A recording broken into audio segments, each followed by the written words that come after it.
ಒಂದು ಕ್ರೂರತ್ವ ಅನ್ನೋದಿರುತ್ತೆ. ಅದರಲ್ಲೂ ಮನುಷ್ಯ ಈ ಆ, ಕಾಮಿಷ್ಠನಾಗಿದ್ದಾಗ ಪೈಶಾಚಿಕವಾಗಿ ಆತನ ಮನಸ್ಸಿನಲ್ಲಿ ಕ್ರೂರತ್ವ ಅನ್ನೋದು ಹುಟ್ಟುಕೊಳ್ಳುತ್ತೆ. ಒಂದು ವೇಳೆ ಸಾಕಾರ ಆಗಲಿಲ್ಲ, ಸಾಕಾರ ಸಿಗಲಿಲ್ಲ ಅಂತಂದಾಗ ಆತ ಆ ಸಾಕಾರಕ್ಕೋಸ್ಕರ ಯಾವ ಮಟ್ಟಕ್ಕೆ ಬೇಕಾದರೂ ಹೋಗೋದಕ್ಕೆ ಅಣಿಯಾಗಿರ್ತಾನೆ ಅನ್ನೋದು ಕೂಡ ಸೈಕಲಾಜಿಕಲಿ ಪ್ರೂವನ್ ಅಂಶ. ಅದ್ರ ಬಗ್ಗೆನೂ ನಾನು ವಿಚಾರ ಮಾಡಬೇಕು, ಅದನ್ನು ಕೆದಕ್ತಾ ಹೋಗಬೇಕಾಗತ್ತೆ. ಬೇಜಾರು ಮಾಡ್ಕೋಬೇಡಿ, ನಾನು ಮತ್ತೆ ಅದನ್ನು ಕೇಳ್ತಾ ಇದ್ದೀನಿ ಅಂತ. ಒಬ್ಬ ಮನುಷ್ಯನಿಗೆ ಸಾಕಾರ ಸಿಕ್ಕಿಲ್ಲ ಅಂತಂದಾಗ ಅವನ ಚಟನೋ ಅಥವಾ ಅವನ ತೀಟೆ ತೀರಿಸ್ಕೊಳ್ಳೋ ಸಂದರ್ಭದಲ್ಲೋ ಅವನಿಗೆ ಅದನ್ನು ಆಗ್ತಾ ಇಲ್ಲ, ನನ್ನ ಎದುರುಗಡೆ ಇರೋ ನನಗೆ ಸಾಕಾರ ಮಾಡ್ತಾ ಇಲ್ಲ ಅಂತಂದಾಗ ಒಂದು ಮೃಗತ್ವ ಅಥವಾ ಕ್ರೂರತ್ವ ಅನ್ನೋದು ಹೊರಗಡೆ ಬರುತ್ತೆ. ಎಳೆದಾಡೋದು, ನಿನ್ನ ಹಂಗೆ ಮಾಡ್ತೀನಿ ಹಿಂಗೆ ಮಾಡ್ತೀನಿ ಅನ್ನೋದು, ನೀನೀಗ ನಂಗೆ ಸಾಕಾರ ಕೊಟ್ಟಿಲ್ಲ ಅಂತಂದರೆ ನಾನು ನಿನ್ನನ್ನು ಇಲ್ಲೇ ಮುಗಿಸ್ಬಿಡ್ತೀನಿ ಅನ್ನೋದು, ಅಥವಾ ಮತ್ತೊಂದೇನೋ ಮಾಡ್ತೀನಿ ಅನ್ನೋದು, ಈ ರೀತಿಯ ಕ್ರೂರತ್ವಗಳಿದ್ವು ಅವನ ಮನಸ್ಸಿನಲ್ಲಿ. ಯಾವ ರೀತಿ, ಹೇಗೆ? ಈಗ ನನ್ನ ಕಾಲೊತ್ತು ಅಂತ ನಾನೇನೋ ದೊಡ್ಡವರು ಅಂತ ಕಾಲು ಹೊತ್ತಿದ್ದೆ, ಮಂಡಿವರೆಗೂ ಕಾಲು ಹೊತ್ತಿದ್ದೆ. ಒಂದು 2-3 ಸಲ ಮಂಡಿವರೆಗೂ ಕಾಲು ಹೊತ್ತಿದ ಮೇಲೆ ಮೇಕೊತ್ತು ನಾನು ಇನ್ನೂ ಸ್ವಲ್ಪ ತೊಡೆಯೋದ್ರವರೆಗೂ ಬಂದಮೇಲೆ ಇನ್ನೂ ಮೇಕೊತ್ತು ಅಣ್ಣ ಅಂದೆ. ಅಣ್ಣ ಈ ಥರ ಎಲ್ಲ ಅಂದ, ಒತ್ತ ಮೇಕೋ ಅಂದ. ಅಣ್ಣ ಇಲ್ಲ, ಮತ್ತೆ ನಾನು ಅದನ್ನ ಒತ್ತಕ್ಕೆ ಬಟ್ ಇಲ್ಲ ಅಂತ ಹೇಳೋಕ್ಕಾಗಲ್ಲ, ನನಗೆ ಗೊತ್ತಿಲ್ಲ ಈ ಥರ ನಡೀತೆ ಅಂತ. ವಿಧಿ ಇಲ್ಲದೆ ಮುಂದೆ ಹಿಂಗೆ ಒತ್ತುತ್ತಿದ್ದೆ ಅನ್ನ ತೊಡೆ, ಕಾಲು ಹೊತ್ತುತ್ತಿದ್ದೆ. ಅವ್ನು ಕಾಲು ಹೊತ್ಬೇಕಾದ್ರೆ ಬೇಜಾರಾಯ್ತಾಯಿತ್ತು ನನಗೆ, ನಮ್ಮ ಅಪ್ಪನ್ನೇ ಒತ್ತಿಲ್ಲ ಇವ್ನು ಒತ್ಬೇಕಲ್ಲ ಅಂತವ. ಬಟ್ ವಿಧಿ ಇಲ್ಲ. ಆಮೇಲೆ ಡೋರ್ ಲಾಕ್ ಮಾಡಿಸಿದ್ದ, ಮೊಬೈಲ್ಗಳನ್ನ ಕಿತ್ತಿಟ್ಟಿದ್ದ. ಮೊಬೈಲ್ಗಳನ್ನ ನಿಮ್ಗೆ ಬಿಡ್ತಾನೆ ಇರಲಿಲ್ಲ? ಇಲ್ಲ, ಫಸ್ಟು ಬಂದ ತಕ್ಷಣನೇ ಒಳಗಡೆ ಕರ್ಕೊಂಡು ಹೋದ ತಕ್ಷಣ ಮೊಬೈಲ್ ಕೊಡುವಂದ ಕೊಟ್ಟೆ. ಆಮೇಲೆ ಯಾರು ಮೆಸೇಜ್ ಮಾಡಿದ್ಯೋ ಏನಂತ ತೆಗೆದು ನೋಡ್ತಾ ಇದ್ದ ನನ್ನಲ್ಲೇ ನೋಡ್ಕೊಂಡು. ಆಮೇಲೆ ನಮ್ಮ ಮೊಬೈಲ್ಗಳನ್ನ ಅವನೇ ಎತ್ತಿಟ್ಟು ಹಿಂಗೆ ಕಾಲತ್ತು ಇದು ಮಾಡ್ತಾಯಿದ್ದ. ಆಮೇಲೆ ಇವತ್ತು ಮಧ್ಯದ ಮಾತಾಡ್ತಾನೆ ಅವನೇ ನಮಗೆ ಕೈ ಹಾಕ್ತಾ, ಕೈ ಹಾಕಿ ಅಣ್ಣ ಏನಣ್ಣ ಇದು ಸುಮ್ಮನಿರು, ಯಾರಿಗೂ ಹೇಳ್ಬೇಡ, ತಲೆ ಕೆಡಿಸ್ಕೊಡ, ಆಗೋದಾಗೋಯ್ತೆ, ಸುಮ್ಮನಿರು ಅಂದ್ಬಿಟ್ಟು ನಾನು ಎಳೆದು ಬೆಡ್ ಮ್ಯಾಕ್ ಹಾಕ್ತಾ. ಬೆಡ್ ಮ್ಯಾಕ್ ಹಾಕಿ ನನಗೆ ಏನು ಮಾಡ್ಬೇಕು ಅಂತ ಗೊತ್ತಿಲ್ಲ, ಎದ್ದು ತಳ್ಳಿದ್ರು ಒಂದು ಸಲ ಆಮೇಲೆ ಬಿದ್ದ. ಅಣ್ಣ ಬೇಡ ಅಂದೆ. ಸುಮ್ಮನಿರು ಏನಾಗಲ್ಲ, 2 ನಿಮಿಷ ಸುಮ್ಮನಿರು ಅಂದ್ಬಿಟ್ಟು ನನ್ನನ್ನು ಇದನ್ನು ಓಪನ್ ಮಾಡಿ ಬೇರೆ ರೀತಿ ಇದು ಮಾಡ್ದೆ. ನನಗೂ ವಿಧಿ ಇರಲಿಲ್ಲ, ಏನು ಮಾಡಬೇಕು. ಅಲ್ಲಿ ಕೂಗಾಡೋಣ ಏನಾದರೂ ಮಾಡೋಣ ಅಂದರೂ ತೋಟ ಯಾರೂ ಇಲ್ಲ, ಯಾರಿಗೂ ಕೇಳಲ್ಲ, ಫುಲ್ಲು ಲಾಕು. ನಾವು ತಪ್ಪಿಸ್ಕೊಂಡು ಹೋಗೋಕ್ಕಂತೂ ಚಾನ್ಸೇ ಇಲ್ಲ. ಹೊರಗಡೆ ಯಾರು ಇರ್ತಿರ್ಲಿಲ್ವಾ? ಹೊರಗಡೆ ಯಾರಿದ್ರು ಗೊತ್ತಿಲ್ಲ, ನಾನು ಹೋದಾಗ ಯಾರೂ ಇರಲಿಲ್ಲ. ಯಾರೋ ಒಬ್ರು ಮುಸ್ಲಿಮ್ ಚಿಕನ್ ಮಾಡ್ತಿದ್ರು, ಆ್ಯಕ್ಚುಲಿ ಹಾಲು ಚಿಕನ್ ಮಾಡಿಸ್ತೀನಿ ಇವತ್ತು ಅಂತ ಹೇಳ್ತಿದ್ದ. ಸ್ಪೆಷಲ್ ಏನೋ ಐಟಮ್ ಮಾಡಿಸ್ತೀನಿ ಅಂತ. ಬಟ್ ಆ ಟೈಮಲ್ಲಿ ಅವ್ನ ಬಾಯಿಂದ ಮಾತ್ರ ತುಂಬ ಕೆಟ್ಟ ಸ್ಮೆಲ್ಲು. ಏನು ಹುಡುಗಿರ್ ಥರ ಲಿಪ್ ಲಾಕ್ ಮಾಡಕ್ಕೆ ಬರೋದು, ಆ ಥರ ಎಲ್ಲ ಓದಾಡ್ತಿದ್ದ. ನನಗೆ ತಡೆಯೋಕ್ಕಾಯ್ತಿರಲಿಲ್ಲ, ಕೈ ಅಡ್ಡ ಹಾಕುವೆ. ಏನು ಸ್ಮೆಲ್ಲು ಅಂತಂದರೆ ಏನೀಗ ನಾರ್ಮಲ್ ಆಲ್ಕೋಹಾಲ್ ಅಥವಾ ಎಣ್ಣೆ ಗೊತ್ತಾಗುತ್ತೆ, ಬಟ್ ಈ ಆಲ್ಕೋಹಾಲ್ ಸ್ಮೆಲ್ ಸ್ವಲ್ಪ ನಂಗೆ ಗೊತ್ತು. ಅದಕ್ಕಿಂತ ಸ್ವಲ್ಪ ಏನೋ ಬೇರೆ ರೀತಿ ಬಾಯಲ್ಲಿ ಬರ್ತಿದ್ದಂಥ ವಾಸನೆ. ಬಾಯಲ್ಲಿ. ನಿಮಗೆ ಈ ಕ್ರೂರತ್ವ ಅಥವಾ ಈ ರೀತಿ ಇವನು ಮನುಷ್ಯನ ಇವನು ಅಂತ ಅನಿಸುವಂಥದ್ದು ಏನಾದರೂ ಆಯ್ತಾ ಘಟನೆ? ಹೌದು, ಅದೇ ರೀತಿ ಆಗಿದ್ದು. ಅಲ್ಲಿಂದ ತಪ್ಪಿಸ್ಕೋಬೇಕು ಅಂತೇಳಿ ನಾನು ಪ್ರಯತ್ನ ಪಟ್ಟಾಗ ಅವನು ಯಾವುದೇ ಕಾರಣಕ್ಕೂ ಬಿಡಲ್ಲ. ನಾನು ಇಟ್ಕೊಳ್ಳೋದು, ಕೈ ಇಟ್ಕೊಳ್ಳೋದು, ಕಾಲು ಇಟ್ಕೊಂಡು ಎಳೆಯೋದು. ಹೊರಗಡೆ ಮನೆಯಿಂದ ಹೊರಗಡೆಗೆ ಹೋಗ್ಬೇಕು ಅಂದರೆ ಹೋದ್ರೆ ಹಂಗೆ ಮಾಡ್ತೀನಿ ಹಿಂಗೆ ಮಾಡ್ತೀನಿ, ನಿನ್ನ ಕತೆ ಇಲ್ಲಿಗೆ ಮುಗೀತು ಅಂತ ಹೇಳ್ಬಿಟ್ಟು ಎದುರಿಸೋದು, ಆ ಥರ ಎಲ್ಲ ಮಾಡ್ತಿದ್ದ.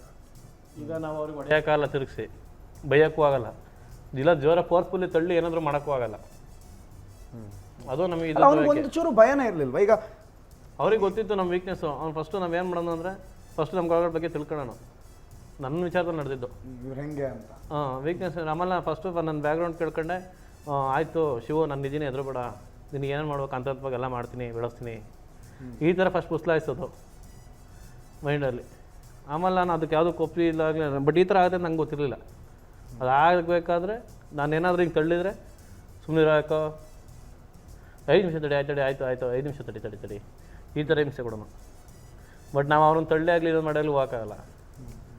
ಈಗ ಈ ನಿಮ್ಮ ಸೂರಜ್ ರೇವಣ್ಣ ಅವರ ತಮ್ಮ ಪ್ರಜ್ವಲ್ ರೇವಣ್ಣನ ಮನೆಗೆ ಅದರ ಶಾಲೆಯ ಹುಡುಗಿಯರು ಹೆಣ್ಮಕ್ಳು ಬಂದಾಗ ಹೊರಗಡೆ ಕೆಲವ್ರು ಹೇಳೋರಂತೆ, ಯಾಕಮ್ಮ ಹೆಣ್ಮಕ್ಳನ್ನ ಕರ್ಕೊಂಬಂದಿದೆಯಲ್ಲಿ, ಮೊದಲು ಆ ಹೆಣ್ಮಗುನ ಕರ್ಕೊಂಡು ಹೋಗ್ಬಿಡು, ನಿಂಗೇನಂತ ತೊಂದರೆ ಇದ್ದರೆ ನೀನು ಬಂದು ನಿಂತ್ಕೋ, ಕೇಳ್ಕೊಂಡು ಹೋಗು, ಆ ಹೆಣ್ಣು ಮಗುನ ಕರ್ಕೊಂಡು ಬರಬೇಡ ಅಂತ ವಾರ್ನಿಂಗ್ ಕೊಡೋರಂತೆ. ಇದನ್ನು ಕೂಡ ನಾನು ಕೇಳಿಸ್ಕೊಂಡಿರೋ ಕತೆ. ಆ ರೀತಿ ಸೂರಜ್ ಸುತ್ತಮುತ್ತ ಇರೋರು ಯಾರಿಗೂ ಯಾವತ್ತೂ ವಾರ್ನಿಂಗೇ ಕೊಟ್ಟಿಲ್ವ? ಹಿಂಗೆ ಈ ಮನುಷ್ಯ ಸರಿ ಇಲ್ಲ, ಒಬ್ಬನೇ ಕರೆದ್ರೆ ಹೋಗಬೇಡಿ, ಒಬ್ಬನೇ ಕರಿತಾನೆ ಇವನು, ಅಥವಾ ಈ ರೀತಿ ಚಾಳಿ ಇದೆ, ಈ ರೀತಿ ಮಾತಿದೆ, ಇವನೇನೋ ಸೀರೆ ಉಟ್ಕೋತಾನಂತೆ, ಆ ರೀತಿ ಮಾತುಗಳಿದೆ, ಇದನ್ನು ನೀವು ನಿಮ್ಮ ಕ್ಲೋಸ್ ಸರ್ಕಲ್ಲಲ್ಲೂ ಯಾರೂ ಡಿಸ್ಕಸ್ ಮಾಡೇ ಇಲ್ವಾ? ಇದು ಹುಡುಗಿ ವಿಚಾರ ಆದರೆ ಹೆಂಗಾರ ಮಾತಾಡ್ಬೋದು. ಇದನ್ನು ಯಾರು ಹೇಳ್ಕೊಳ್ಳೋ, ಈಗ ನನಗೆ ಆಗಿ 4 ವರ್ಷ ಐತೆ, ನಾನು ಯಾರು ಹೇಳ್ಕೊಳ್ಳೋ ಚಾನ್ಸೇ ಇರಲಿಲ್ಲ. ಜನ ಬೇರೆ ರೀತಿ ನೋಡ್ತಾರೆ ನಮ್ಮಲ್ಲಿ ನಾವು ಹೇಳಿದ್ರೆ. ಅಲ್ಲ, ಅವನ ಬಗ್ಗೆನೂ ಯಾರು ಚರ್ಚೆ ಮಾಡಿಲ್ಲ. ಯಾರ ಈಗ ಸಂತ್ರಸ್ತರು ಯಾರಿಗಾರು ಹೇಳ್ಕೊಂಡ್ರೆ ತಾನೇ ಚರ್ಚೆ ಬರೋದು. ಬಟ್ ಆದರೂ ಆದರೂ ಕೆಲವು ಕಡೆ ಸ್ಪ್ರೆಡ್ ಆಗಿತ್ತು ಇತ್ತೀಚೆಗೆ, ಈಗ 2 ವರ್ಷದಿಂದ. ಮೊದಲಿರಲಿಲ್ಲ, ಈಗ 2 ವರ್ಷದಿಂದ ಆ ಥರ ವಿಚಾರಗಳು ನಡೆದಿದ್ದು. ಯಾರು ಓಪನ್ ಅಪ್ ಮಾತಾಡೋಕೆ ಎದುರವರು. ಒಳಾಯನಸಿಪುರದಲ್ಲಿ ಅವರನ್ನು ಎದುರಾಕೊಳ್ಳೋಷ್ಟು ಶಕ್ತಿ ಯಾರಿಗೂ ಇರಲಿಲ್ಲ. ಅಲ್ಲಿ ನಿಮ್ಗೆ ಯಾಕೆ ನೀವು ಆ ಕುಟುಂಬ ಜೊತೆ ಭಾಳ ಕ್ಲೋಸ್ ಆಗಿದ್ದವ್ರು, ಯಾಕೆ ಅನ್ಸುತ್ತೆ ರೀ? ಒಬ್ಬ ಸಣ್ಣ ಮಗ ನೋಡಿದ್ರೆ ಹೆಣ್ಣು ಮಕ್ಕಳ ಚಟ, ದೊಡ್ಡ ಮಗಂಗೆ ನೋಡಿದ್ರೆ ಗಂಡು ಮಕ್ಕಳದ್ದೇ ಚಟ. ಏನು ಅವ್ರ ಫ್ಯಾಮಿಲಿ ಏನು ವಿಷಯ ಏನು, ಯಾಕೆ ಇವ್ರು ಯಾಕೆ ಹಿಂಗೆ ಅಂತ ನಿಮ್ಗೆ ಯಾವತ್ತೂ ಪ್ರಶ್ನೆನೇ ಬಂದಿಲ್ವಾ? ಅನಿಸಿದೆ, ಪ್ರಶ್ನೆ ಅನಿಸಿದೆ. ಅದಕ್ಕೆ ಉತ್ತರ ಹುಡ್ಕೊಂಡೇ ಇಲ್ವಾ ನೀವು? ಯಾಕೆ ಹಿಂಗೆ, ಇವ್ರು ಯಾಕೆ ಹಿಂಗೆ, ಇಂಥವ್ರ ಜೊತೆ ನಾವು ಇರ್ಬೇಕಾ ಅನ್ನೋ ಪ್ರಶ್ನೆ. ಇರ್ಬೇಕಂದ್ರೆ ವಿಧಿ ಇಲ್ಲ ನಮ್ಗೆ. ಅವ್ರಿಗೆ ಆಪೋಸಿಟ್ ಆಗಿರೋ, ಈಗ ನಾವು ಆಗಲ್ಲ ಅಂತ ಅವ್ರ ಆಪೋಸಿಟ್ ಆಗಿ ಏನಾದ್ರು ಹೋದ್ರೆ ಒಂದು ಗ್ರಾಮ ಪಂಚಾಯತಿ ಒಂದು ಸಣ್ಣ ಕೆಲಸ ಮಾಡಿಸ್ಕೊಳಕ್ಕೂ ಆಗಲ್ಲ ನಮ್ಮ ಕೈಲಿ. 3 ಕೆಲಸ ಆಗಬೇಕು ಅಂತಿದ್ರೆ ಅವ್ರು ಹೇಳ್ದಂಗೆ ಇರಬೇಕಿತ್ತು. ನಮ್ಗಳಿಗೆ ಯಾವುದೇ ಒಂದು ಸಣ್ಣ ಕೆಲಸನೂ ಮಾಡಿಸ್ಕೊಳಕ್ಕೆ ಆಗೋದೇ ಇಲ್ಲ ಅವ್ರು ಎದುರಾಕೊಂಡಿದ್ರೆ. 4 ವರ್ಷ ಅದು ಹೆಂಗೆ ಅವ್ರ ಜೊತೆಗೆ ಮತ್ತೆ ಕಂಟಿನ್ಯೂ ಆಗಿ ಕೆಲಸ ಮಾಡಿದ್ರಿ? ಅವ್ರ ಜೊತೆಗೆ ಅವ್ರ ಮುಖ ನೋಡೋದಕ್ಕೆ ಹೆಂಗಾಯ್ತು ನಿಮಗೆ? ಇಲ್ಲ, ನಾನು ಸ್ವಲ್ಪ ಅವಾಯ್ಡ್ ಮಾಡಿದ್ದೆ. ಏನೋ ಎಲೆಕ್ಷನ್ ಟೈಮ್ಗಳಲ್ಲಿ ಹಚ್ಚಿದ್ಬಿಟ್ರೆ ಮತ್ತೆ ನಾನು ಪರ್ಸನಲಿ ಹೋಯ್ತಿರ್ಲಿಲ್ಲ. ಮತ್ತೆ ಅದಾದ್ಮೇಲೆ ಆ ಘಟನೆ ಬರ್ಡೇಗೆ ಮಾತ್ರ ಹೋಗ್ತಿದ್ದೆ. ಏನಕ್ಕೆ ಹೋಯ್ತಿದ್ದೆ ಅವ್ನು ಬರ್ಡೇಗೆ ಅಂದರೆ ಬರಲಿಲ್ಲ ಅಂದರೆ ಟಾರ್ಗೆಟ್ ಮಾಡ್ತಾನೆ ಅಂತ ತಿಳ್ಕೊಂಡು ಜನವರಿ 1ನೇ ತಾರೀಕು ಅವ್ನು ಬರ್ತಡೇ ಹೋಗುವೆ, ವಿಶ್ ಮಾಡುವ, ಸ್ವಲ್ಪ ಓಡಾಡುವೆ. ಅದು ಬಿಟ್ರೆ ಎಲೆಕ್ಷನ್ ಟೈಮಲ್ಲಿ ಈ ಅದಾದ್ಮೇಲೆ ನಾನು ಓಡಾಡಿದ್ದು ಈ 2 ಎಲೆಕ್ಷನ್ 23-24 ಅಲ್ಲ, MLA MP ಎಲೆಕ್ಷನ್. ಅದು ಬಿಟ್ರೆ ನಾನು ಅದಕ್ಕೂ ಹೋಗಿಲ್ಲ. ಅಲ್ಲ, ಇದು ಷಡ್ಯಂತ್ರ, ಪಾಲಿಟಿಕಲಿ ಅವ್ರ ಕುಟುಂಬ ಮುಗಿಸೋದಕ್ಕೆ ಹೊರಟಿದ್ದಾರೆ ಅನ್ನೋ ಮಾತುಗಳನ್ನು ಹೇಳ್ತಾರೆ. ನೀವು ಅವ್ರ ಜೊತೆ ಕೇಳಬೇಕಿತ್ತು, ನೀವು ಮಾಡಿರೋ ಸತ್ಯನ ಸುಳ್ಳ ಅಂತ. ಅದ್ಯಾಕೆ ಷಡ್ಯಂತ್ರ ಆಗ್ಬಿಡುತ್ತೆ? ಅವ್ರ ಮನಸ್ಸಾಕ್ಷಿಗಾರ ಒಪ್ಪಬೇಕಲ್ವಾ ಷಡ್ಯಂತ್ರನ ಇಲ್ವಾ ಅಂತ. ಅವ್ರು ಹೇಳೋ ಪ್ರಕಾರ ಏನೋ ಷಡ್ಯಂತ್ರ ಮಾಡಂಗಿದ್ರೆ ಅವ್ರ ಇದೆಲ್ಲ ಇನ್ನೂ 10 ದಾಖಲೆ ತರ್ಬೋದಿತ್ತು ನಾನು. ಯಾಕೆಂದರೆ ನಾನು ಕೆಲವ್ರನ್ನ ಈ ಎಲೆಕ್ಷನ್ ಟೈಮ್ಗಳಲ್ಲಿ ಮೀಟ್ ಮಾಡಿಸಿದಾಗ ನಂಬರ್ಗಳು ತಗೊಂಡು ಮತ್ತು ಮೆಸೇಜ್ ಮಾಡೋರು ನಮಗೆ ಗೊತ್ತು. ಆದರೂ ಆ ಹುಡುಗರುಗಳಿಗೆ ಹೇಳಿದ್ರೆ ಬಿಡ್ರೆ ಆಯಿತು ಅದೆಲ್ಲ ಕೆಡಿಸ್ಕೊಡು. ಅವ್ರು ಆ ಥರ ಮೆಸೇಜ್ ಮಾಡಿಲ್ಲ. ಗುಡ್ ಮಾರ್ನಿಂಗ್ ಕಣೋ ಅಂತ ಈ ಥರ ಮೆಸೇಜ್ಗಳು ಬಂದಾಗ ಸರಿ ಅಷ್ಟೇ ಮುಗೀತು. ಬಟ್ ಇನ್ನಂಗೆ ಕರೆದ್ರೆ ಹೋಗ್ಬೇಡಿ ಅಂತ ನಾನು ಹೇಳಿದ್ದೆ. ಆ ಹುಡುಗರು ಏನು ತಿಳ್ಕೊಂಡಿದ್ರು, ಈ ಥರ ವಿಚಾರ ಅಂತ ತಿಳ್ಕೊಂಡಿಲ್ಲ. ನಾವು ಹೋದರೆ ಅವ್ನಿಗಿಂತ ನಾವು ಶೈನ್ ಆಯ್ತು ಅಂದ್ಬಿಟ್ಟು ಹಂಗೆ ಅಂತವನೇ ಅಂತ ತಿಳ್ಕೊಬಿಟ್ಟಿದ್ರು ಅಷ್ಟೇ. ಬಟ್ ಅವ್ರಿಗೆ ಬಿಡಿಸಿ ಹೇಳಂಗಿಲ್ಲ ನಾನು, ನನಗೆ ಗೊತ್ತಿರಂಗೆ. ಇನ್ನು ಆ ಥರ ಎಷ್ಟೆಷ್ಟಾಗೋ ಗೊತ್ತಿಲ್ಲ. ನೀವು ದೂರು ಕೊಡೋದಕ್ಕೆ ಹೊರಟಿದ್ದೀರಿ. ಖಂಡಿತ ನೀವು ಅವ್ರ ಮೇಲೆ ಒಂದು ದೂರು ಕೊಟ್ಟಿದ್ದೀರಿ ಆಲ್ರೆಡಿ. ನೀವು ಕೊಟ್ಟಿರುವ ಕೇಸ್ನಲ್ಲಿ, ಯಾವ ಕೇಸ್ನಲ್ಲಿ ಸೂರಜ್ ರೇವಣ್ಣ ಅರೆಸ್ಟ್ ಆಗಿದ್ದಾನೆ ಆ ಕೇಸ್ನಲ್ಲಿ ಶಿವಕುಮಾರ್ ಆರೋಪಿ ನಂಬರ್ 2, ಆರೋಪಿ ಸಂಖ್ಯೆ 2. ಈಗ ಶಿವಕುಮಾರ್ ನಾನು ಒಂದು ದೂರು ಕೊಡೋದಕ್ಕೆ ರೆಡಿ ಇದ್ದೀನಿ ಅಂತ ಹೇಳ್ತಿದ್ದಾರೆ. ನಿಮ್ ಶಿವಕುಮಾರ್ ಸತ್ಯ ಅಂತ ಅನ್ಸುತ್ತಾ? ಶಿವಕುಮಾರ್ ಈಗ ನಿಮ್ ಜೊತೆ 4 ವರ್ಷ ನಿಮ್ ಜೊತೆಗೆ ಇದ್ರಲ್ಲ, ಅದಾದ್ಮೇಲೆ ನಿಮ್ಗೆ ಆಮಿಷ ಅವ್ರ ಪರವಾಗಿ ಫೋನ್ ಮಾಡಿದ್ರು, ಅವ್ರ ಪರವಾಗಿ 4 ಕೋಟಿನೋ 2 ಕೋಟಿ ಡೀಲು ಅದು ಇದು ಅಂತ ಮಾತಾಡಿದ್ರು. ಈಗ all of a sudden Shivakumar ನಿಮ್ ಪಕ್ಕ ನಿಂತ್ಕೊಂಡಿಲ್ಲ, ಅದನ್ನೆಲ್ಲ ಅವ್ರು ಮಾಡಿಸಿದ್ರು, ನನಗೇನು ಗೊತ್ತಿಲ್ಲ ಅಂತ ಮಾತನಾಡ್ತಿದ್ದಾರೆ. ಶಿವಕುಮಾರ್ ನೀವು ಕಂಡಂಗೆ ಹೆಂಗೆ ಗೊತ್ತಾ? ಅವರು ಹಿಂಗೆ ನಮ್ಮ ಮನುಷ್ಯ ಪರಿಚಯ ಇತ್ತು, ಚೆನ್ನಾಗಿ ಪರಿಚಯ ಇತ್ತು, ಈ ತರನೇ ಅಂತ ಗೊತ್ತಿತ್ತು. ಅದೇ ಏನೇ ಆದ್ರೂ ಒಟ್ಟಿನಲ್ಲಿ ಅವ್ರ ಫೇವರ್ ಆಗೇ ಕೆಲಸ ಮಾಡ್ಕೊಂಡ್ ಬಂದಿರೋದು. ಅವ್ರು ಏನು ಹೇಳ್ತಾರೆ ಅದನ್ನೇ ಮಾಡ್ಕೊಂಡ್ ಬಂದಿರೋದು, ಅವ್ರ ಮಾತನ್ನೇ ಕೇಳ್ಕೊಂಡ್ ಬಂದಿರೋದು. ಆ ಥರನೇ ಇದನ್ನ ಮಾಡಿರೋದು. ನಿಮ್ಮ ಕೇಸು, ನೀವೇನೋ ಒಂದು ಕೇಸ್ ಕೊಡೋದಕ್ಕೆ ನೀವಿನ್ನೂ ನನಗೆ ಗೊತ್ತಿಲ್ಲ ಯಾಕೆ ನೀವಿನ್ನೂ ದೂರು ಕೊಟ್ಟಿಲ್ಲ ಅನ್ನೋದು ನನಗೆ ಗೊತ್ತಿಲ್ಲ. ಏನೋ ದೂರು ಕೊಡ್ತೀನಿ ಅಂತಾನು ನೀವು ನಿನ್ನೆ ಇದೇ ಜಾಗದಲ್ಲಿ ಅಲ್ಲೇ ಕೂತ್ಕೊಂಡು ನೀವು ಹೇಳಿದ್ರಿ ನಾನು ದೂರು ಕೊಡ್ತೀನಿ ಅಂತ ಹೇಳಿದ್ರಿ. ಈಗ ಆ ದೂರಿನಲ್ಲಿ ನೀವು ಏನು ಉಲ್ಲೇಖ ಮಾಡ್ತೀರಿ? ಒಂದು, ಸೂರಜ್ ರೇವಣ್ಣ ಅವರ ಲೈಂಗಿಕ ದೌರ್ಜನ್ಯ ನಿಮ್ಮ ಮೇಲೆ, ಅಥವಾ ಈಗ ಮೊನ್ನೆ ಆದಂಥ ಕೇಸು ಕಂಪ್ಲೇಂಟು ಆ ವಿಚಾರನ, ಅಥವಾ ಈ ಇಡೀ ಪ್ರಕರಣದ 1 ವಾರದ ಕಥೆನ? ಏನು ನಿಮ್ಮ ಇಂಟೆನ್ಷನ್ ಏನು ಬಯಸ್ತಿದ್ದೀರಿ ನೀವೀಗ? ಈಗ ನನ್ನ ಮೇಲೆ ಆದಂಥ ದೌರ್ಜನ್ಯ ಕೇಸು 1. 2ನೇದು, ಈ ಪ್ರಕರಣದಲ್ಲಿ ಅವನ ಪರವಾಗಿ ಸಾಲ್ವೇಷನ್ ಮಾಡಲಿಕ್ಕೆ ನನಗೇನಂತ ಬೆದರಿಕೆ ಇತ್ತು. ಕೊನೆಗೆ ನಾನು ಫಸ್ಟು ಒಂದಿನ ಓಡಾಡಿದ್ದು ಮರ್ಯಾದೆಗೋಸ್ಕರ. ಆ ಹುಡುಗನಿಗೆ ಫಸ್ಟ್ ಸೆನ್ಸಿಟಿವ್, ಅವನಿಗೆ ಸಮಾಧಾನ ಹೇಳೋದಂತ ಫಸ್ಟೇ ಓಡಾಡಿದ್ದು. 2ನೇ ದಿನ ಅದೇಂದ್ರೂ ಮರ್ಯಾದೆಗೋಸ್ಕರ. ಏನಾದರೂ ಮರ್ಯಾದೆ ಹೋದ್ರೆ ಇಡೀ ಹಾಸನ ಮರ್ಯಾದೆ ಹೋಗುತ್ತೆ. ಈಗ ಹೆಣ್ಮಕ್ಳು ಮರ್ಯಾದೆ ಕಳೆದು ಸಾಕು, ಗಂಡ್ಮಕ್ಳದ್ದು ಹಾಸನ ಮರ್ಯಾದೆ ಹೋಗೋದು ಬೇಡ ಅಂತ ಓಡಾಡಿದೆ. ಆಮೇಲೆ ವಿಚಾರ ಗಂಭೀರವಾಗಿ ಹೋಯ್ತಾ ಅವನು ನನಗೆ ಎದುರಿಸೋ ಸ್ಟಾರ್ಟ್ ಮಾಡಿದರು. ನಾನು ಹೇಳಿದೆ, ಗುರುವಾರ ಬಂದೆ ಅವ್ರ ಮನೆಗೆ ಹೋದೆ. ನಾನು ಬೇಡ, ನಂಗೆ ಆಗಲ್ಲ, ಇದು ಯಾಕೋ ಹಿಂಸೆ ಆಯ್ತೈತೆ ಅಣ್ಣ, ನನ್ನ ಫೋನ್ ಕಾಲ್ ಮುಗಿದೋಯ್ತು. ನಾನು ಬುಧವಾರ ಅವ್ರ ಮನೆಗೆ ಹೋದೆ. ಅಣ್ಣ ನನಗೂ ಗೊತ್ತಿಲ್ಲ, ನೀವೇನಾದರೂ ಮಾಡ್ಕೊಳ್ಳಿ ನಿಮ್ಮ ವಿಚಾರ, ನನ್ನ ಹೆಸರಲ್ಲಿ ಬರಬಾರ್ದು, ನಾನು ಟಿವಿಗೆ ಇಲ್ಲಿ ಬಂದರೆ ನನ್ನ ಮರ್ಯಾದೆ ಹೋಗುತ್ತೆ, ನಾನಂತೂ ಅದಕ್ಕೂ ರೆಡಿ ಇಲ್ಲ ಅಂದೆ. ಬುಧವಾರ ಅವ್ರ ಮನೆಗೆ ಹೋದ್ಮೇಲೆ ನನ್ನನ್ನು ಬ್ಲಾಕ್ ಮೇಲ್ ಮಾಡೋಕ್ಕೆ ಸ್ಟಾರ್ಟ್ ಮಾಡಿದರು. ಹಿಂಗೆ ನಾನು ಹೇಳೋದು ಕೇಳು, ನಾನು ಎಲ್ಲದಕ್ಕೂ ನಾನು ರೆಡಿ ಮಾಡಿದ್ದೀನಿ, ನಾನು ದೇವರಲ್ಲಿ ಕೇಳಿದ್ದೀನಿ, ಪೂಜೆ ಮಾಡಿಸಿದ್ದೀನಿ, ನೀವು ಈ ಥರ ಹಿಂಗೆ ಐತೆ ಸಂಕಷ್ಟ, ಆಮೇಲೆ ನೀನೇ ಇದಕ್ಕೆಲ್ಲ ದಾರಿ, ನಮಗೆ ಹೆದರಬೇಡ, ನಾನಿದ್ದೀನಿ, ಅದೇನು ಆಗುತ್ತೆ ನೋಡೋಣ, ಎಲ್ಲದರಲ್ಲೂ ನಾನು ಇರ್ತೀನಿ ಅಂತ ಆ ಥರನೇ ಹೇಳೋರು. ಒಂದು ಕಡೆ ಆಫರ್ ಮಾಡಿದ ರೀತಿ, ಇನ್ನೊಂದು ಕಡೆ ಎದುರಿಸೋದು ಬೇರೆ ರೀತಿ. ಅದಕ್ಕೆ ಅವ್ರ ಬಗ್ಗೆ ನನಗೆ ಗೊತ್ತಿತ್ತು, ಹಂಗಾಗಿ ಅದೊಂದು ಭಯ ಬೇರೆ ಇತ್ತು ನನಗೆ, ಏನು ಬೇಕಾದ್ರೂ ಮಾಡ್ತಾರೆ ಅನ್ನೋ ಗ್ಯಾರಂಟಿ. ನಾನೇನಾದ್ರು ಅಲ್ಲಿ ಆಗಲ್ಲ ಪಾಗಲ್ಲ ಅದು ಇದು ಅಂತ ಏನೋ ಹೊಂಟ್ರೆ ಏನು ಬೇಕಾದ್ರೂ ಮಾಡ್ತಾರೆ ಅನ್ನೋ ಗ್ಯಾರಂಟಿ. ಇದಕ್ಕೋಸ್ಕರ ಟ್ರೈ ಮಾಡಿದೆ. ಆಮೇಲೆ ನಂಗೆ ಕಂಪ್ಲೇಂಟ್ ಕೊಡೋಕ್ಕೂ ಒಪ್ಪಲಿಲ್ಲ ಫಸ್ಟೇ. ಗುರುವಾರ ನಂಗೆ ಕೊಡಲ್ಲ ಅಂತ ಬಂದಾಗ ಮತ್ತೆ ಕರ್ಕೊಂಡೋಗಿ ಹಿಂಸೆ ಕೊಟ್ಟು ಕರ್ಕೊಂಡೋದ್ರು. ಹೇಳೋದು ಕೇಳು ಅಂತವ. ಅವ್ನು ನನ್ನ ಎಲ್ಲಿ ಬೇಕಾದ್ರೂ ಯಾವುದು ಬೇಕಾದ್ರೂ ಕ್ಯಾಮ್ರಾ ತೆಗೆಸಿ ನೋಡಿ, ಯಾವ ಸ್ಟೇಷನಲ್ಲಿ ಹೋದ್ರೆ ನಾನು ಒಬ್ಬನೇ ಕಂಪ್ಲೇಂಟ್ ಕೊಡೋಕೆ ಎಲ್ಲೂ ಹೋಗಿಲ್ಲ. ಎಲ್ಲ ಅವ್ನ ಹತ್ರದ್ರ ಸಹಚರ್ರೆ ನನ್ನ ಜೊತೆಲಿ ಅವರೇ ಅಕ್ಕಪಕ್ಕನೇ ಕೂತವ್ರೆ, ಓಡಾಡೋಕ್ಕೂ ಬಿಟ್ಟಿಲ್ಲ. ಹೊಳೆನರಸೀಪುರದ ಗ್ರಾಮಾಂತರ police station city police station ಎರಡನ್ನೂ ತೆಗಿಸಿ ನೋಡಿ. ವಿತ್ತು ಅದ್ರ ಜೊತೆಗೆ ಅವ್ರ ಕಡೆ ಸ್ವಲ್ಪ ಪೊಲೀಸರು ಇದ್ರು, ನನ್ಗದು ಗೊತ್ತಿತ್ತು. ಅಂದ್ರೆ ನೀವೀಗ ಆಲ್ ಆಫ್ ಅ ಸಡನ್ ನಿಮ್ದೇನೋ ಕೋರಿಕೆ ಇಟ್ರಿ, ನಿಮ್ಮ ಕೋರಿಕೆಗೆ ಅವ್ರು ನೋ ಅಂತಂದ್ರು ಅಂತ ಯೂಟರ್ನ್ ನೋಡ್ಕೊಂಡು ಈಗ ಇವ್ರ ಜೊತೆ ಬರ್ತಾ ಇರೋದಲ್ಲ. ಇಲ್ಲ ನನಗೆ ಮನಸ್ಸು ಇರಲಿಲ್ಲ ಫಸ್ಟೇ. ಇವನಿಗೆ ಇವನ ಮೇಲೆ ಕಂಪ್ಲೇಂಟ್ ಕೊಡಬೇಕು ಅಂತ, ಯಾಕೆ ನಾವು ಗೊತ್ತಲ್ಲ ನನಗೆ. ನೋಡಿ, ಇದು CID ಅಂತಂದ್ರೆ ನಿಮ್ಗೆ ಗೊತ್ತು. CID ಇನ್ವೆಸ್ಟಿಗೇಷನ್ ಅಂತಂದ್ರೆ ಅದು ಹಾಸನ ಹೊಳೆನರಸೀಪುರ ಸ್ಟೇಷನಲ್ಲಿ ಆಗೋ ಇನ್ವೆಸ್ಟಿಗೇಷನ್ ಅಲ್ಲ. ಇಲ್ಲಿ ರೇವಣ್ಣನೂ ಅವ್ರಿಗೊಂದೇನೆ, ಸೂರಜ್ ರೇವಣ್ಣನೂ ಒಂದೇನೆ, ಪ್ರಜ್ವಲ್ ರೇವಣ್ಣನೂ ಒಂದೇನೆ. ಇವತ್ತು ನೀವು ಹೇಳುವಂಥ ವಿಚಾರಗಳು, ನೀವು ಕಂಪ್ಲೇಂಟಲ್ಲಿ ನಮೂದು ಮಾಡುವಂಥ ವಿಚಾರಗಳು ಒಂದು ಚೂರು ಏರುಪೇರಾಗಿದ್ರೂ CIDಯ ವಿಚಾರದಲ್ಲಿ, CIDಯ ತನಿಖೆಯಲ್ಲಿ ಅದು ಹೆಂಗಾಗುತ್ತೆ ಅನ್ನೋದು ನಿಮ್ಗೆ ಗೊತ್ತಿದೆ ಅಂತ ನಾನು ಗೊತ್ತು. ತುಂಬ ಕೇಸ್ಗಳು ಟಿವಿಲಿ ನೋಡಿದ್ದೀನಿ. ಇನ್ನೊಂದೇನೋ ನನಗೆ ಧೈರ್ಯ ಬಂದಿದ್ದು ಅಂದ್ರೆ ಸ್ವಲ್ಪ ಕಂಪ್ಲೇಂಟ್ ಕೊಡೋಕ್ಕೆ, ರೇವಣ್ಣ ಸಾಹೇಬ್ರಿಗೆ ಸೂರಜ್ ಅಣ್ಣವ್ರು ನನ್ನ ಎದುರಿಗೆ ಮಾತಾಡ್ತಾರೆ ತೋಟದಲ್ಲಿ. ರೇವಣ್ಣ ಅವರಿಗೆ ಸೂರಜ್ ರೇವಣ್ಣ ಮಾತಾಡ್ತಾರೆ. ಓಕೆ. ಅವ್ರೇನೋ ಕೇಳ್ತಾ ಇರ್ತಾರೆ, ಏನಾದರೂ ಇದ್ರೆ ಹೇಳು ಕರೆಕ್ಟಾಗಿ ಸೂರಜ್ ಅಂತ. ಇಲ್ಲ ಪಾಪ ಅಂತ. ಆಮೇಲೆ ನನಗೆ ಹೇಳ್ತಾನೆ, ನೀನು ಹೆದರಕ್ಕೆ ಬೇಡ, ಸಾಹೇಬ್ರ ಹತ್ರನೇ ಮಾತಾಡಿದ್ದೀನಿ, ನೀನೇನು ಹೆದರು ಬೇಡ, ಮಾಡು ಅಂತ, ಕಂಪ್ಲೇಂಟ್ ಕೊಡು ಅಂತ. ನಾನು ಒಂದ್ಸಲ ಕೇಳ್ತೀನಿ ಹಂಗೂ, ಅಣ್ಣ ನಾನು ಕಂಪ್ಲೇಂಟ್ ಕೊಡೋದ, ನೀವು ಬೇಕಾದ್ರೆ ಕಂಪ್ಲೇಂಟ್ ಕೊಡಿ, ನಾನು ಸೈನ್ ಹಾಕ್ತೀನಿ, ನೀ ಇದಕ್ಕೆ ಸಾಕ್ಷಿ ಬರ್ತೀನಿ ಅದು. ಬಟ್ ಈ ಥರ ಎಲ್ಲ ಆದ್ರೆ ನಾನು ಬರೋಲ್ಲ ಇಲ್ಲವೇ, ನನಗಿದು ಬೇಡ, ನಂಗೆ ಟಿ ವಿ ಮುಂದಕ್ಕೆ ಹೋಗಕ್ಕೆ ಇಷ್ಟ ಇಲ್ಲ. ನಂಗೆ ಗೊತ್ತಿತ್ತು ಏನಾದರೂ ಹೆಚ್ಚು ಕಡಿಮೆ ಆದರೆ ಟಿ ವಿಲಿ ಬರ್ತದೆ ಅಂತ. ಹಾಸನ ಗ್ರಾಮಾಂತರ ಠಾಣೆಯ ಪೊಲೀಸರು ಅವ್ರ ಜೊತೆಗೆ ಸಹಕಾರ ಮಾಡಿದ್ರು, ಅವರೇ ಅಲ್ಲಿ ಕೂತ್ಕೊಂಡು ಲ್ಯಾಪ್ಟಾಪ್ ಅಲ್ಲಿ ಎಲ್ಲವನ್ನ ಟೈಪ್. ಇಲ್ಲ, ನಾನು ತೋಟದಲ್ಲೇ ಬಿಟ್ಟಿದ್ರು. ತೋಟದಲ್ಲಿ ಇವತ್ತು ನನ್ನ ಬೈಕ್ ತೋಟದಲ್ಲೇ ಇದೆ. ತೋಟಕ್ಕೆ ಹೋದೆ ನಾನು ಗುರುವಾರ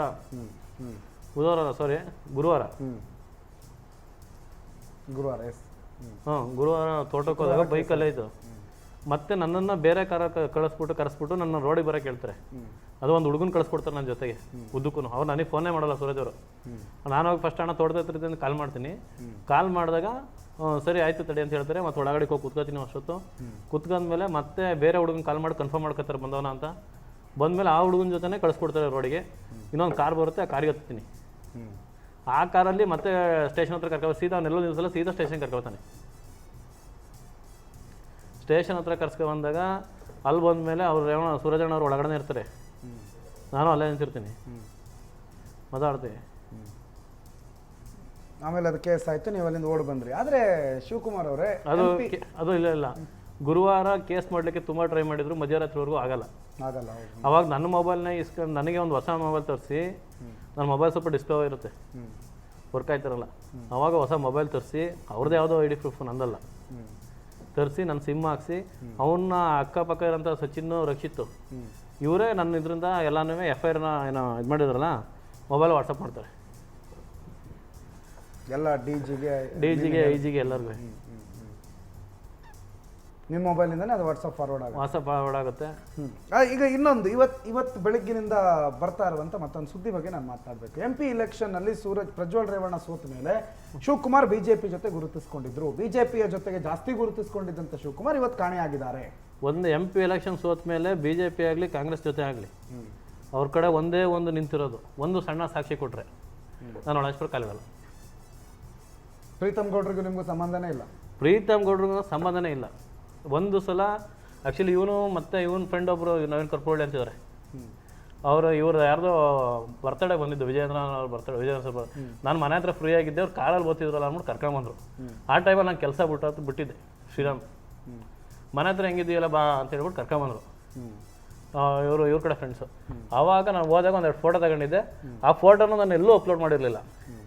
ಬಟ್ ನಮ್ಮೊಂದು ಇಬ್ಬರು ಸ್ನೇಹಿತರಿಗೆ ತೋರಿಸಿದ್ದೆ, ನೋಡಪ್ಪ ಅಲ್ಲಿ ಪ್ರೀತಂಗೌಡರು ಸಿಕ್ಕಿದ್ರು, ಮಾತಾಡ್ಸಿದ್ರು, ವಿಜೇಂದ್ರ ಅವ್ರು ಸಿಕ್ಕಿದ್ರು, ಫೋಟೋ ತಗೊಂಡಿದ್ದೀವಿ ಅಂತ. ಅದೊಂದು ಸಲ ಬಿಟ್ಟರೆ ನಾನೆಲ್ಲೂ ಒಂದು ಸಿಕ್ಕಿದ ಒಂದು ಸಣ್ಣ ಸೂಕ್ಷ್ಮೆ, ಒಂದು ಸಣ್ಣ ವಿಚಾರ ಇಲ್ಲ ಕಾಂಗ್ರೆಸ್ ಅವ್ರ ಜೊತೆ ಹೋಗಿ ಎಲ್ಲರೂ ಅವ್ರ ಜೊತೆ ಇರೋಂಥದ್ದು ಒಂದು ತೋರಿಸಿದ್ರು ನೋಡಿ. ಕಾಂಗ್ರೆಸ್ ಅವ್ರಿಗೂ ನಿಮಗೂ ಸಂಬಂಧ ಇಲ್ಲ? ಕಾಂಗ್ರೆಸ್ ಅವ್ರಿಗೂ ನಮಗೂ ಸಂಬಂಧ ಇಲ್ಲ. ಗೆದ್ದಿರುವಂತ ಅಭ್ಯರ್ಥಿ ನಿಮ್ಗೇನು ಹೇಳಿಲ್ಲ, ಮೊನ್ನೆ ಕಾಂಗ್ರೆಸ್ ಅವ್ರು ಗೆದ್ರಲ್ಲ, ಪಟೇಲ್ರು, ಶ್ರೇಯಸ್ ಪಟೇಲ್ರು. ಶ್ರೇಯಸ್ ಪಟೇಲ್ ಈ ಶ್ರೇಯಸ್ ಪಟೇಲ್ರು ಬಂದ್ಬಿಟ್ಟು ಆಯ್ತು ದೊಡ್ಡ ಸಣ್ಣವನ್ನ ಒಳ ಹಾಕಿದೀವಿ, ಈಗ ದೊಡ್ಡವನ್ನ ಒಳ ಹಾಕೋಣ, ನೀನೊಂಚೂರು ಹಿಂಗೆ ಮಾಡಬೇಕು, ಈ ಥರ ಖಂಡಿತ ಇಲ್ಲ. ಸುಮ್ಮನೆ ಅವ್ರ ಮೇಲೆ ಹೇಳ್ಬಾರ್ದು. ಅವ್ರಿಗೂ ನನಗೂ ಸಂಬಂಧವೇ ಇಲ್ಲ. ಒಂದು ಎಲೆಕ್ಷನ್ ರಿಸಲ್ಟ್ ದಿನ ಮಾತ್ರ, ರಿಸಲ್ಟ್ ಬಂದಿನ ನಾನು ಹಾಸನಿಗೆ ಹೋಗೋಣ ಅಂತ ಬನ್ನಿ ಅಂತ ನಮ್ಮ ಜೆಡಿಎಸ್ ಅವ್ರು ಕರೆದೆ, ನಮ್ಮೂರು ಲೀಡರ್ಗಳನ್ನ. ಬನ್ನಿ ಅಲ್ಲಿ ಹೋಗಿ ಅಟ್ಲೀಸ್ಟ್ ಇದ್ರ ಹತ್ರ ನೋಡೋಣ ಏನು ಬರ್ತಾರತ್ತೆ ಅಂತ. ಯಾರು ಬರ್ದು ಅಂತ ಕಾರಣಕ್ಕೆ ಮೋಸ್ಟ್ಲಿ ನಮ್ಮೂರವರು ಬೇರೆ ಒಂದು ನಮ್ದೊಂದು ಟೀಮ್ ಮಾಡ್ಕೊಂಡು ಹೋದು. ಅಲ್ಲೋದಾಗ ಏನೋ ಡಿಸ್ಪ್ಲೇ ಹಾಕ್ಸೋರು ಅಂದ್ಬಿಟ್ಟು ಹಾಸನಲ್ಲೆಲ್ಲ ಹೋಗಿದ್ದು ಬಿಟ್ರೆ ನಾನು ಯಾರ ಸಂಪರ್ಕಕ್ಕಾಗಲಿ, ನನಗೆ ಯಾವುದೇ BJP ಲೀಡರ್ಗಳಾಗಲಿ ಕಾಂಗ್ರೆಸ್ ಲೀಡರ್ಗಳಾಗಲಿ ಯಾರೂ ಸಂಪರ್ಕ ಇಲ್ಲ. ಯಾರ್ಯಾರು ಇಲ್ಲ? ಯಾರೂ ಇಲ್ಲ. ನಿಮಗೆ ನೀವು JDS ಒಂದೇ ಪಕ್ಷ? ನಾನು ಈವರೆಗೂ ಇದ್ದದ್ದು JDS ಬಿಟ್ಟರೆ ಮತ್ತೆ ಯಾವ ಪಕ್ಷನೂ ಇಲ್ಲ? ಯಾವ ಪಕ್ಷನೂ ಇಲ್ಲ. ಅಂದರೆ ಫಸ್ಟ್ BJP ಪಕ್ಷ ಫಸ್ಟ್, ಅಂದರೆ ಹೆಚ್ಚಾಗಿ ಗುರುತಿಸ್ಕೊಂಡಿರೋದೇ JDS ಅಲ್ಲಿ. ಫಸ್ಟು ಅಂತಂದ್ರೆ ಯಾವಾಗ? ಫಸ್ಟ್ ಅಂದರೆ ಆವಾಗ ಯಡಿಯೂರಪ್ಪ CM ಆಗಿದ್ದಾಗ, ಯಡಿಯೂರಪ್ಪ ಮುಖ್ಯಮಂತ್ರಿ ಆಗಿದ್ದಾರೆ. ಅದಾದ್ಮೇಲೆ ನೀವು BJP ಜೊತೆಗಿಲ್ಲ? ಮತ್ತೆ BJP ಜೊತೆಗಿಲ್ಲ, JDS. ಈಗ ನಿಮ್ಗೆ ಯಾರು ಯಾಕೆ ಹೇಳಿರಬಾರ್ದು? ಒಂದು ಹಿಂಗೆ ಹೇಳು, ಅವ್ರೇನೋ ಹೇಳ್ತಾರೆ, ಒಂದು ಕಂಪ್ಲೇಂಟ್ ಬಿಡಿ, ಅವ್ರಿಗೆ ಕೊಟ್ಟಿಲ್ಲ ಅಂತ ಹೇಳ್ತಿದ್ದಾರೆ, ಬಟ್ ನನ್ನ ಕೈಯಲ್ಲಿರುವಂಥ ಒಂದು ಸಾಕ್ಷಿಗಳ ಅಥವಾ ಒಂದು ಕೈಯಲ್ಲಿ ಏನೋ ಒಂದು ಇದೆ ಅಂತಂದ್ರೆ ಅದು ಅವ್ರ ಕಂಪ್ಲೇಂಟ್ ಕೂಡ ಇದೆ. ಅದರಲ್ಲಿ ದುಡ್ಡಿಗೋಸ್ಕರ ಅಥವಾ ಮತ್ತೊಂದೇನಕ್ಕೋಸ್ಕರ, ಇವರನ್ನು ಮಾನ ಮರ್ಯಾದೆ ಕಳೆಯೋಕ್ಕೋಸ್ಕರ ಯಾಕೆ ನೀವು ಹಿಂಗೆ ಮಾಡ್ತಾ ಇಲ್ಲ ಅಂತ ನಾವು ನಂಬಬೇಕು. ಯಾಕಂದ್ರೆ ನೀವು ಅರ್ಕಲ್ಗೂಡ್ನವರು, ಅರ್ಕಲ್ಗೂಡಲ್ಲಿ ಕಾಂಗ್ರೆಸ್ ಸ್ವಲ್ಪ ಸ್ಟ್ರಾಂಗು. ಕಾಂಗ್ರೆಸ್ ಲೀಡ್ರುಗಳು ಒಬ್ಬರ ಪರಿಚಯನೂ ಕೂಡ ಇಲ್ಲ. ಅಂದರೆ ಮುಖ ಪರಿಚಯ ಇದೆ ಚೆನ್ನಾಗಿ, ಅವ್ರ ಜೊತೆ ಕಾಂಟ್ಯಾಕ್ಟಲ್ಲಿ ಒಬ್ಬರು ಲೀಡ್ರುಗಳ ಜೊತೆ ಫೋನ್ ಕಾಂಟ್ಯಾಕ್ಟ್ ಇಲ್ಲ. ಅವತ್ತಿಂದ ಬೇಕಾದ್ರೆ ಕಾಲ್ ಲಿಸ್ಟ್ ಎಲ್ಲ ತೆಗ್ಸಿ ಯಾವ್ದಾದ್ರು ಲೀಡ್ರ್ ಜೊತೆ, ಕಾಂಗ್ರೆಸ್ ಲೀಡ್ರ್ ಜೊತೆ ಆಗಲಿ, ಕಾಂಗ್ರೆಸ್ ಲೀಡ್ರು ಬೇಡ, ಬರೀ ಕಾರ್ಯಕರ್ತರುಗಳ ಜೊತೆ ಆಗಲಿ ಮಾತುಕತೆ ಏನಾದ್ರು ಮಾಡಿದರೆ, ಡಿಸ್ಕಸ್ ಮಾಡಿದರೆ ಖಂಡಿತವಾಗ್ಲೂ ಗೊತ್ತಾಗುತ್ತಲ್ಲ. ಈಗ 14 ಮತ್ತು 2ರ ಕತೆಗೆ ನಾನು ಬಂದೆ. ಆಗ ನಾನು 2ರ ಕತೆ ನೀವು ನಂಗೆ ಉತ್ತರ ಕೊಟ್ರಿ, 2 ಯಾಕೆ ಅದು ನೀವು ಕಳಿಸಿದ್ರಿ, ಡಿಲೀಟ್ ಮಾಡಿದ್ರಿ ಅಂತ. 14ರ ಕತೆ ಏನು? 14 ಪುಟದ ಒಂದು ಕಂಪ್ಲೇಂಟು, ಕೇಸು, ಒಂದು ಕಡೆ ಓಡಾಡ್ತಾ ಇರೋದು, ಇನ್ನೊಂದು ಕಡೆ 2 ಪುಟದ ಕಂಪ್ಲೇಂಟು, ಕೇಸು.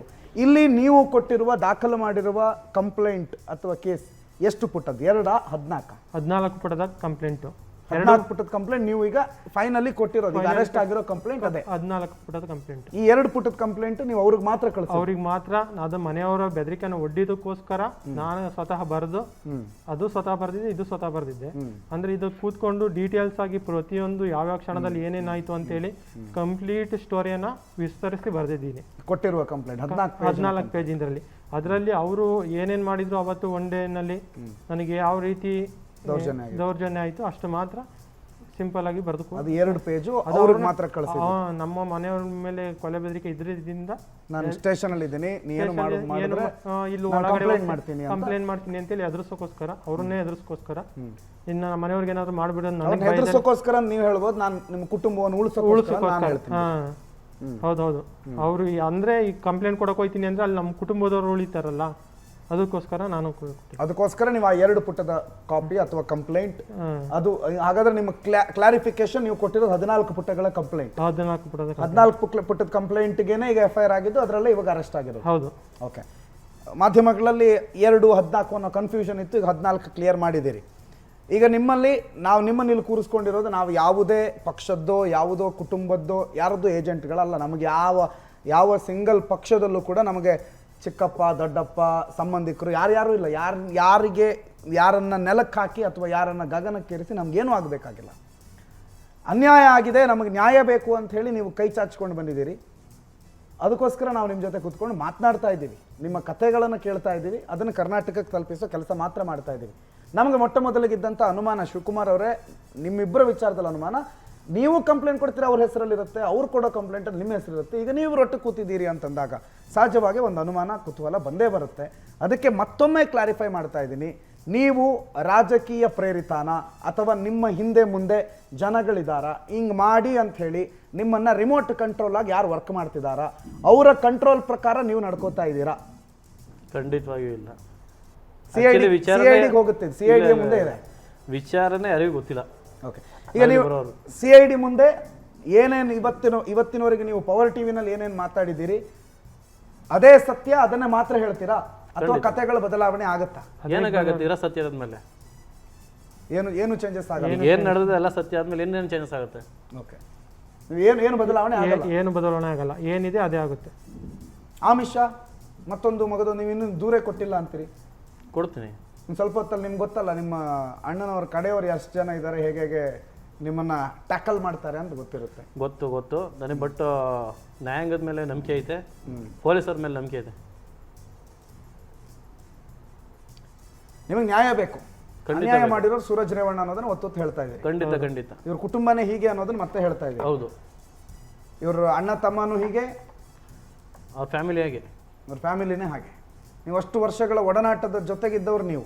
ಹೌದು. ಅವರನ್ನು ಕಣ್ಣಾರೆ ಕಂಡವ್ರು ನೀವು, ಅವರನ್ನ ಮುಖತ ಮಾತಾಡಿಸಿರೋರು ನೀವು, ಅವರಿಂದ ಕಷ್ಟವನ್ನ ಅನುಭವಿಸಿರೋರು ನೀವು. ಹೌದು. ಇವತ್ತು ಅವ್ರಿಗೆ ಒಂದು ವೇಳೆ ನಿಮಗೆ ನ್ಯಾಯ ಸಿಗಬೇಕು, ಅವ್ರಿಗೆ ಶಿಕ್ಷೆ ಆಗಬೇಕು ಅಂತಂದ್ರೆ ಕೊನೆವರೆಗೆ ನಿಲ್ಬೇಕಾಗಿರೋದು ಯಾರು? ನಾವೇ ನಿಲ್ತೀವಿ ಅಷ್ಟೇ.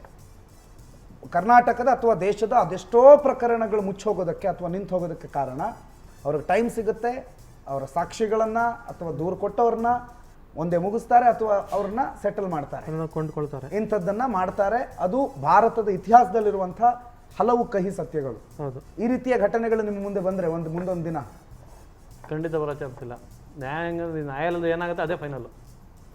ಅದಕ್ಕೋಸ್ಕರ ಇವಾಗ CIDಗೆ ವಹಿಸಿದ್ದಾರೆ. ಮುಂದಿನ ದಿನಗಳಲ್ಲಿ ವಿಚಾರಣೆಗಳು ನಡೀತವೆ. ಅದೇ ಸತ್ಯಾಸತ್ಯತೆಗಳು ಇವಾಗ ನಮ್ಮ ಹಿಂದೆ ಯಾರಿದ್ದಾರೆ ಅಂತೇಳಿ ಮಾತಾಡ್ತಿದ್ದಾರೆ ಅಂತ ಹೇಳ್ತಿದ್ದೀರಲ್ಲ, ಅದೆಲ್ಲ ಮುಂದೆ ಸತ್ಯಗಳು ಗೊತ್ತಾಗುತ್ತೆ. ನಮ್ದು ವಿಷಯ ಅಷ್ಟೇ, ಯಾರಲ್ಲಿ ಸತ್ಯ ಇದೆ ಅದು ಸತ್ಯ ಪ್ರೂವ್ ಆಗಬೇಕಷ್ಟೇ. ಯಾರಲ್ಲಿ ಸುಳ್ಳಿದೆ, ಯಾರಲ್ಲಿ ಮೋಸ ಇದೆ, ಯಾರಲ್ಲಿ ಕಪಟ ಇದೆ, ಅದು ಕರ್ನಾಟಕದ ಜನತೆ ಗೊತ್ತಾಗಬೇಕಷ್ಟೇ. ನಮ್ಮ ಆಶಯ ಒಂದೇ, ನೋವುಂಡವರಿಗೆ ಸಾಂತ್ವನ ಆಗಬೇಕು, ನ್ಯಾಯ ಸಿಗಬೇಕು. ಅದೊಂದೇ ಕಾರಣಕ್ಕೋಸ್ಕರ ನಾನು ನಿಮ್ಮಿಬ್ಬರನ್ನು ಕೂರಿಸಿದ್ದೀನಿ. ಅಂಡ್ ಕರ್ನಾಟಕದ ಜನರಿಗೆ ಮತ್ತೊಂದು ವಿಚಾರ ವೆರಿ ಕ್ಲಿಯರ್ ಮಾಡ್ತೀನಿ. ಶಿವಕುಮಾರ್ ಕಾಣೆಯಾಗಿದ್ದಾರೆ, ನಾಪತ್ತೆಯಾಗಿದ್ದಾರೆ. ಮತ್ತೊಂದು ಮಗದೊಂದು ಯಾವುದರೀ ಕಾಣೆ, ಯಾವುದರೀ ನಾಪತ್ತೆ. ನಿನ್ನೆ ನಮ್ಮ ಚಾನಲ್ನಲ್ಲಿ ಬೆಳಿಗ್ಗೆ 11 ಗಂಟೆಯಿಂದ ಮಧ್ಯಾಹ್ನ 3:30 ಇಲ್ಲೇ ಕೂತಿದ್ರು, ಕಾಣೆ ಆಗಿಲ್ಲ. ಇನ್ನೊಬ್ಬರು ಸಂತ್ರಸ್ತರು, ಅವ್ರ ಜೊತೆನೆ ನಾವೇ ಈ ಸುದ್ದಿಯನ್ನು ಬ್ರೇಕ್ ಮಾಡಿದ್ದು. ಅವತ್ತಿನ ದಿನದಿಂದಲೂ ಅವ್ರ ಜೊತೆಗೆ ನಾವು ನಿಂತಿದ್ದೀವಿ. ಯಾಕಂತಂದ್ರೆ ಅವರು ನೋವುಂಡಿದ್ದಾರೆ, ಅವರು ಕಷ್ಟ ಅನುಭವಿಸಿದ್ದಾರೆ. ಅವ್ರ ಜೊತೆಗೆ ಶಿವಕುಮಾರ್ ನಿನ್ನೆ ನಮ್ಮ ಸ್ಟುಡಿಯೋದಲ್ಲಿ ಒಪ್ಕೊಂಡ್ರು, ಹೌದು ನನ್ನ ಮೇಲೂ ಇದೇ ರೀತಿ ದೌರ್ಜನ್ಯ ಆಗಿದೆ ಅಂತ ಹೇಳಿ. ನಾವು ಈಗಲೂ ಹೇಳ್ತಾ ಇದ್ದೀವಿ, ಪವರ್ ಟಿವಿ ನೋಡ್ತಾ ಇರುವ ಹಾಸನ ಭಾಗದ, ಹೊಳೆ ನರಸೀಪುರ ಭಾಗದ ಅಥವಾ ಇವರಿಗೆ ಸಂಬಂಧ ಇರುವ ಇವರು ನಿಮ್ಮನ್ನೂ ಹೀಗೆ ಬಳಕೆ ಮಾಡ್ಕೊಂಡಿದ್ದಾರೆ. ನಿಮಗೂ ಇವರಿಗೊಂದು ಧ್ವನಿ ಆಗಿರಲಿಲ್ಲ, ನಿಮಗೂ ಇಷ್ಟು ದಿನ ಹೊರಗಡೆ ಬಂದು ಹೇಳೋದು ಹೇಗೆ ಅನ್ನೋದು ಗೊತ್ತಾಗಿರಲಿಲ್ಲ ಅನ್ನೋದಿದ್ರೆ ಈ ಕ್ಷಣ, ಈ ಕಾಲಕ್ಕಿಂತ ಪಕ್ವವಾದ ಕಾಲ ಮತ್ತೊಂದಿಲ್ಲ. ನಿಮ್ಮ ಮೇಲಾಗಿರುವ ದೌರ್ಜನ್ಯ ಈಗ ಹೊರಗಡೆ ಬರದೇ ಇದ್ರೆ ಮುಂದೆ ಯಾವತ್ತೂ ಹೊರಗಡೆ ಬರೋದೇ ಇಲ್ಲ. ಮತ್ತೆ ಮುಂದೊಂದಿನ ನನಗೂ ಹೀಗಾಗಿತ್ತು ಅಂತ ಬಂದರೆ ಅದು ಪ್ರಯೋಜನಕ್ಕೆ ಇರೋದಿಲ್ಲ. ಹಾಗಾಗಿ ಇವರಿಬ್ಬರಿದ್ದಾರೆ, ಇಬ್ಬರು ಒಟ್ಟಾಗಿದ್ದಾರೆ, ಇಬ್ಬರು ಆ ನ್ಯಾಯಕ್ಕೋಸ್ಕರ ಹೋರಾಡ್ತಿದ್ದಾರೆ, ಅನ್ಯಾಯದ ಕುಟುಂಬದ ವಿರುದ್ಧ ಹೋರಾಡ್ತಿದ್ದಾರೆ. ಇವರ ಹೋರಾಟಕ್ಕೆ ನಮ್ಮ ಬೆಂಬಲ ಎಷ್ಟಿರುತ್ತೋ ಮುಂದಿನ ದಿನಗಳಲ್ಲಿ ನೀವೇನಾದರೂ ಮುಂದೆ ಬರ್ತೀರಿ ಅಂತಂದರೆ ನಿಮ್ಮ ಜೊತೆಗೂ ಅದೇ ಬೆಂಬಲ ಇರುತ್ತೆ. ನ್ಯಾಯದ ಜೊತೆಗೆ ಆ ಬೆಂಬಲ ಇರುತ್ತೆ, ಸತ್ಯದ ಜೊತೆಗೆ ಆ ಬೆಂಬಲ ಇರುತ್ತೆ. ಈ ಹೋರಾಟ ಮುಂದುವರಿಯುತ್ತೆ.